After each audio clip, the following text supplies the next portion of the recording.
Please be advised that this recorded webinar has been edited from its original format, which may have included a product demo and other engagement features. To set up a live demo, please complete the form above on our website. If you currently are not on our website and are watching this on our YouTube channel, there's a link to the website in the description of this video. Thank you. Hello, everyone, and welcome to today's webinar, Brand Protection Strategies for Lookalikes on Marketplaces and Social Media. My name is Christy DeMeo-Ziegler, and I will be your moderator. Joining us today is David Franklin. David has been with CSC for over 18 years. During this time, he has had both operational and commercial roles, overseeing the strong growth of CSC's brand protection services year over year.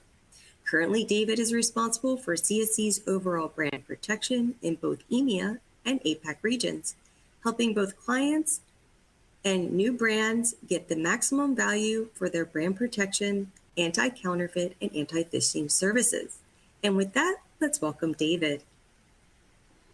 Thank you very much, Christy, and thank you everyone for joining this webinar today. We're broadcasting today from our Cambridge office, and over the next 30 minutes, we're going to cover four main things. First of all, the rise of lookalike infringements and the trends that we at CSC are seeing in the marketplace, how image matching can help to find lookalikes and deal with them, and in section 3, we're going to cover a range of different enforcement strategies and the sort of IP rights that you need in order to make those enforcement strategies as effective as possible.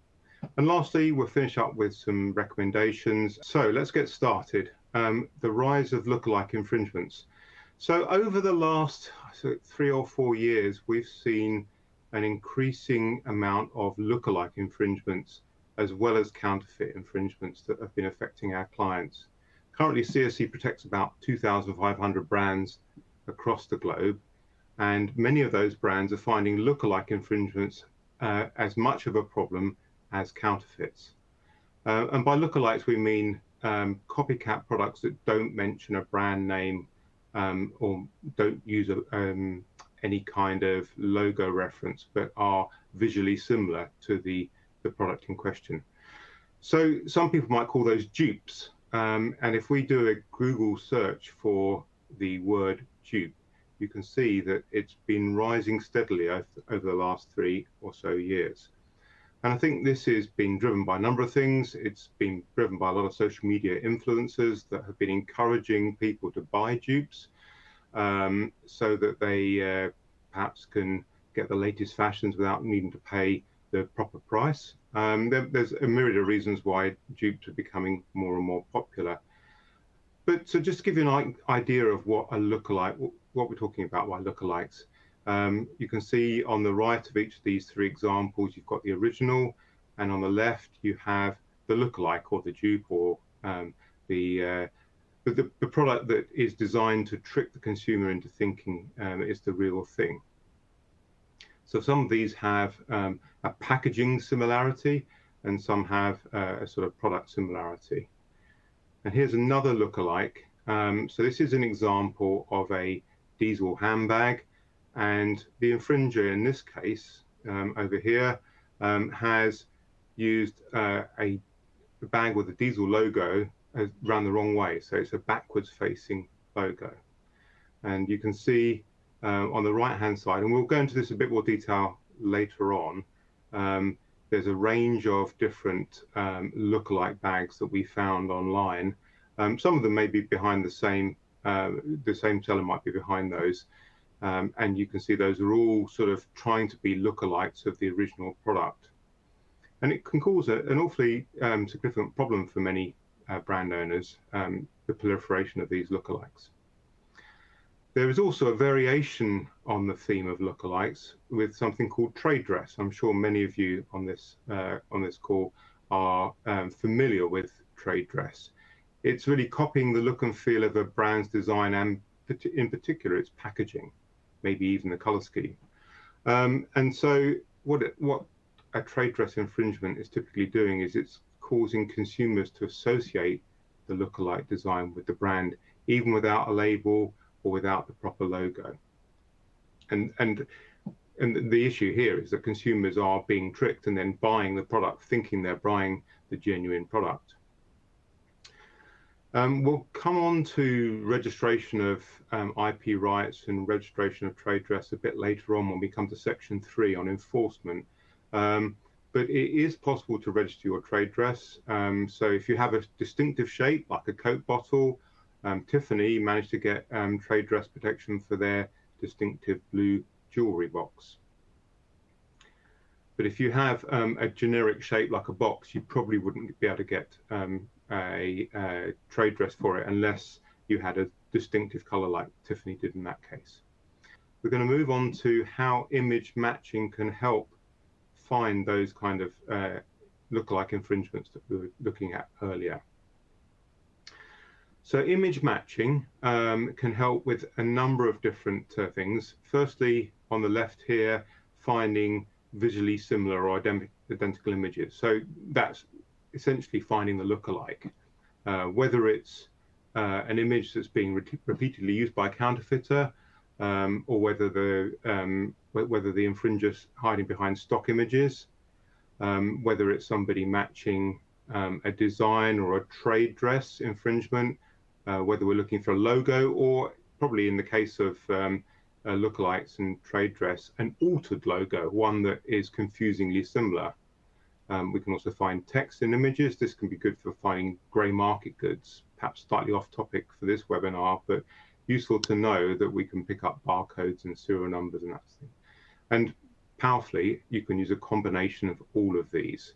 So if we look at this, you can consider it a bit like 3 overlapping circles where you can use 1 or 2 or all 3 of the engines. And behind all of this is strong latest AI technology that's using a range of machine learning, pattern matching to find these lookalike infringements.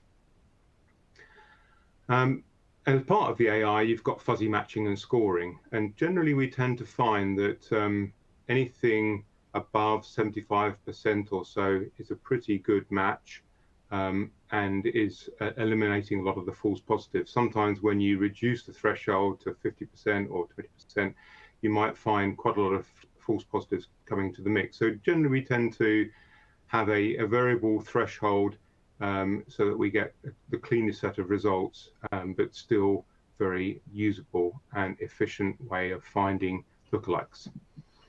So really, the key benefit here is image matching allows you to cast the net wider to find lookalike infringements that would otherwise be under the radar because they're not referencing your brand. So if you're using standard keyword searching, you're not going to find those lookalikes because they're not mentioning the brand name. So the image matching overlays this, looking for images, logos, or lookalike logos that the infringers are using. And what we're doing is we are looking for a much wider set of data. We're using generic words to get a data set and then looking for the images within that data set. And that helps us pinpoint the lookalikes. It also helps us identify sellers that might be using multiple images. And we can cluster by those images. So for instance, if somebody has different identities, different seller names, but using the single image, we can cluster those together. So by an example, let's go back to that handbag example I showed you earlier. You can see on the left here, we've got a number of different images that have been matched by the system. These are all lookalike infringements, but there is some themes here where you've got similar images being used. But on the right here, we can see a range of different seller identities. And this is where by image clustering and grouping together, we can reliably say that because they're exactly the same image, these could well be the same seller, just under different identities. So I mentioned that we can look for varied logos, and that's another way of finding lookalikes. And here's a sort of fun example of how we've found a variation on the CSC logo. Not that we've branched into basketball shoes, but yes, that's an example of where we are looking for where the logo might have been altered with a changing letter or maybe a change in the logo device. And as I mentioned earlier, also, we can combine the different image matching elements and engines so that we can find both a visually similar image, maybe an altered logo, and the text within an image. And all of those can combine together to give us the maximum accuracy in finding a lookalike and extract the maximum amount of useful information. Here's another example. And this is where the visually similar image, the blue background picture is very similar to the red one on the right. The logo mark is quite different, and that would score perhaps a slightly lower match on the logo, but then you've also got the image of the virus, which is a strong match. So the two together would probably still give quite a positive match, and then you've got the text as well. So as I say, it's a question of tuning the AI and using the different engines in different respective quantities to get the best kind of matching algorithm, and that's where the machine learning comes in, and the power of technology. In some cases, not in all cases, we can also add shape detection into the mix, but you have to be careful, because if something's a particularly generic shape, it's not going to match particularly well. So for instance, this box would not be a good example, whereas the armbands on the right hand side here would be a good example for doing shape detection. So if you have a particularly distinctive shape, maybe elements of a watch, the winding mechanism, that can be particularly good for finding lookalikes using shape detection.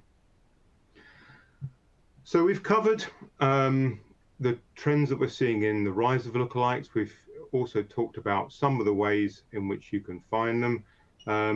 Now we're going to get into the wonderful world of how you can enforce on lookalikes and design right infringements, and what sort of IP rights you could use to get those enforcement notices complied with. So first of all, key channels to monitor. Where would you find these infringements? So typically online marketplaces, resale marketplaces, we'll cover those in a minute. And don't forget independent shops and websites. So one of the things that we find particularly useful is to discover independent e-commerce sites that might be ranked very highly on a Google or a search engine look for a particular brand. And we might find lookalikes popping up on those independent shops. So make sure you're also monitoring these as well as the online marketplaces. Social media is also, as many of you know, is especially important to monitor, especially meta platforms, Instagram, Facebook, TikTok, Douyin, etc. And don't forget, social media marketplaces and sponsored ads are a trend that we've seen in the last 5 years as being particularly important channels to monitor for infringements. Especially in the last couple of years, the amount of infringements that are being referenced via social media sponsored ads is very strong. So we're seeing sponsored ads targeting individuals and then offering a link to a website or to another channel where people can purchase infringing goods. And the reason why those are so troublesome is that sponsored ads, because of the way they're served up, they tend to be very targeted into particular individuals' preferences. So they have a very high click-through rate and can be very damaging to brands. So those are the key channels to monitor. We see particular markets. So some marketplaces are more significant in the world of infringement than others. Often you find there's a lot of Chinese and Far Eastern marketplaces that are important to watch. DHgate is one of those. It's a huge source of lookalike and trade dress infringements. We're seeing it playing a key role, targeting many brands. It can also be more of an upstream source for resellers on Etsy, Amazon, eBay, and those kinds of more B2C sites. All is not lost though. So DHgate, there's a lot of infringements there, but they are open to dialogue. They are open to proactively blocking lookalikes. We would encourage you to speak directly to them. Something that CSE can assist with. We can broker conversations. We have a strong relationship with them. So keep that in mind. Trendyol is another marketplace. This is a part of the Alibaba group now. They're based in Turkey. And we're seeing Trendyol really becoming one of the top 5 marketplaces for many of our clients in terms of infringements, both counterfeits and lookalikes. And we're also seeing many sellers on Trendyol shifting from counterfeits to lookalike. So if you're not monitoring Trendyol, we would recommend that perhaps you consider adding that to your mix of marketplaces that you're focusing on. And also another thing, another trend is the emergence of resale marketplaces. These are a new category of marketplaces emerging. They're often known as resale or peer-to-peer platforms, and they have these sort of characteristics. So they're primarily app-based. They often incorporate social elements. They were originally used for second-hand or used products, but they're also being used now with new items, and they're more sort of focused on in-person transactions. So the sort of sites I'm talking about are, for those of you in the UK, you're probably familiar with Vinted, eBay, and Depop. So this is for a sort of typical client. Depop and Etsy would probably be 2 of the most important resale marketplaces to focus on. They're also trending with higher and higher visibility when you're searching for a particular brand. So that's why we'd recommend considering monitoring these and keeping an eye on infringements for your brand on those marketplaces.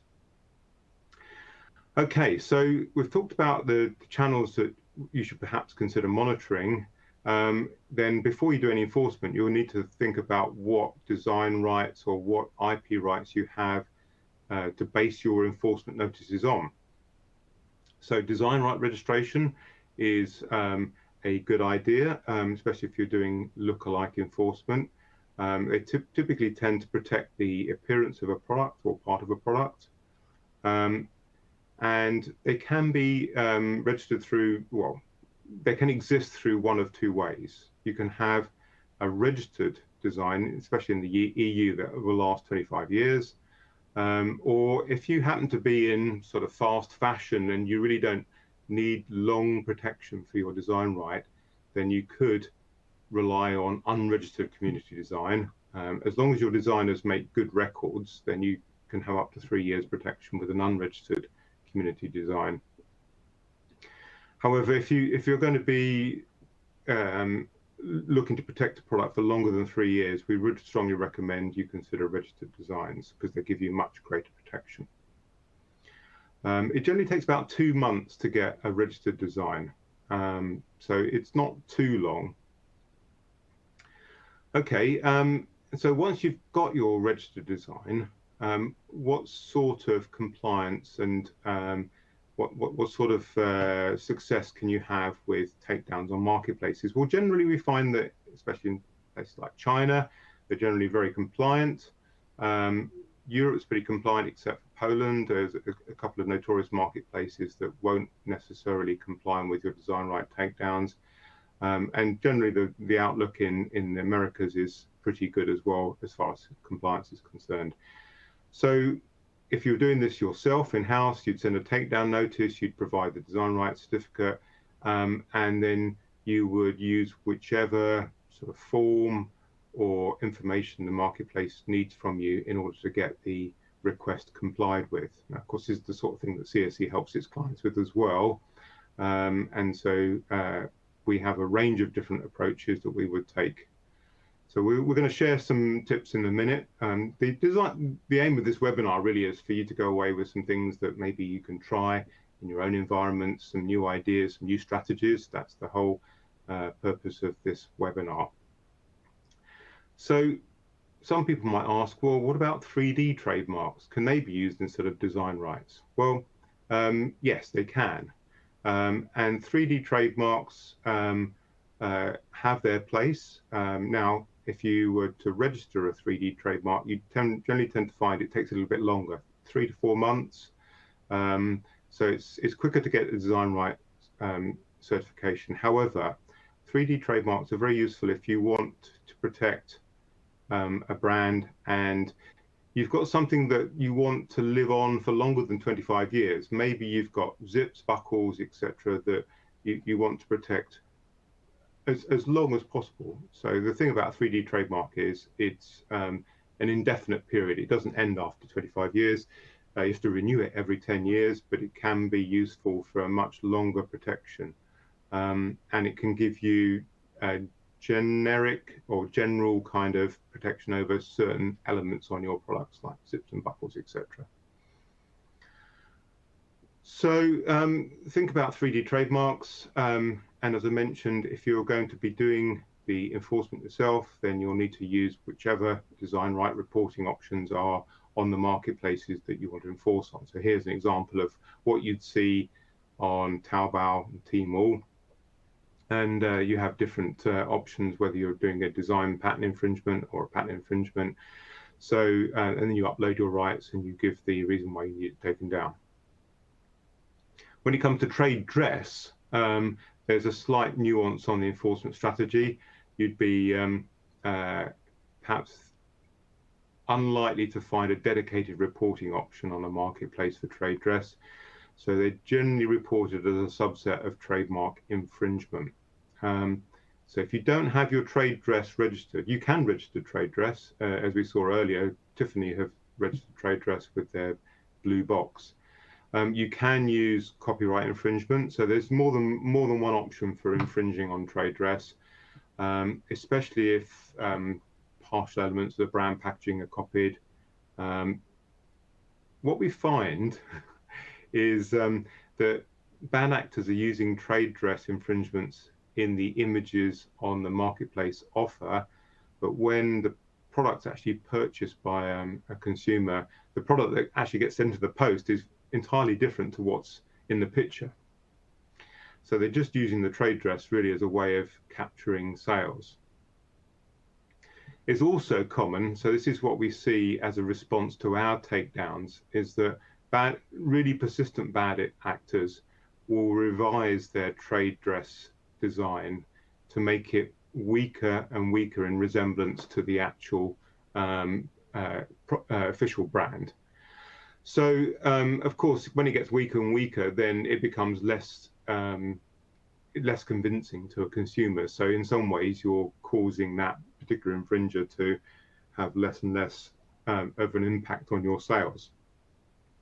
However, this is where we would recommend having a service such as CSEs that does grouping and clustering and investigation, because what we would need to do when the, if you like, the resemblance becomes weaker to the actual brand, we need to provide more proof to the marketplace to get the takedown. So if we do grouping and clustering, we can prove it's still the same person, just trying their luck with a weaker trade dress resemblance.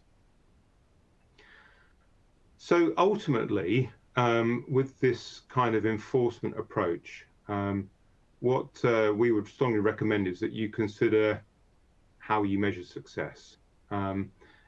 Because one of the things that we look to achieve when we're working in partnership with brands is to see the overall level of amount of lookalikes decreasing month on month, year on year. So essentially making the online environment a cleaner place as far as lookalikes are concerned. And you can do that in one of two ways. You can measure the monthly amount of infringement as shown on this graph, or you can measure based on a spot check. So here we're seeing in January, what were the number of links on the first 3 pages of a search engine result that were leading to lookalike infringements, and then 6 months later or 5 months later, how many of those in those first 3 pages were leading to infringement. So sort of 60% reduction. So the first 3 pages could it could be first 3 pages of Google, for instance, or it could be the first 3 pages of a marketplace. So it could be the first 100 results or so. So how many lookalikes are in the first 100 results on Alibaba or DHK? So you can use it in a number of different ways, but this is a really good kind of litmus test of how well your brand protection program is doing. And of course, there's other ways you can measure success and KPIs. Okay, so to wrap things up, 3 recommendations really. Firstly, determine if you are being impacted by lookalikes. Maybe you're not aware of that. Maybe you are aware of it, and you're having partners or consumers writing into you being tricked by lookalikes. If you're not aware, maybe consider doing an online audit. That's something that CSE could help you with to assess the current landscape of lookalike infringements targeting your brand. Secondly, consider whether technology to do image and logo matching could help you identify and then subsequently remove those lookalike infringements. And don't forget to use a range of strategies, as we showed you there, whether it's 3D trademark or whether it's trade dress or design right infringement. And make sure you've got your IP rights registered in the right sort of way, in the right sort of classes, and in the right geographies. And lastly, make sure you measure success. So with all the effort in the first 2 sections, make sure you're measuring how successful your program is. It becomes really useful when you're talking to management about funding a brand protection program and assessing value for money.